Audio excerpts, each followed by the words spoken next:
আসসালামু আলাইকুম। আপনারা সকলেই কেমন আছেন? আশা করি সকলেই ভালো আছেন।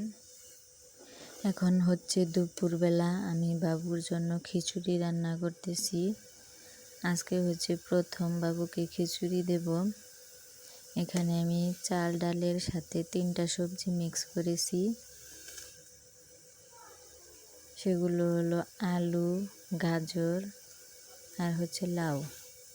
এই 3টা সবজি দিয়ে আমি আজকে প্রথম বাবুকে খিচুড়ি রান্না করে খাওয়াবো।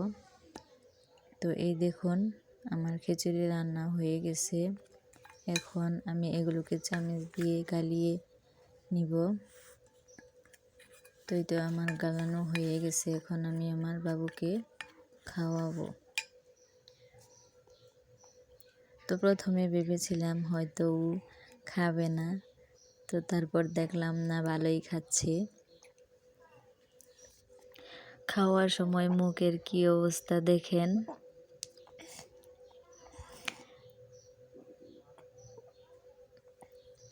আমাদের ভিডিও যদি আপনাদের ভালো লাগে অবশ্যই একটা লাইক করে দিবেন। আজকের মতো এই পর্যন্তই। আল্লাহ হাফেজ।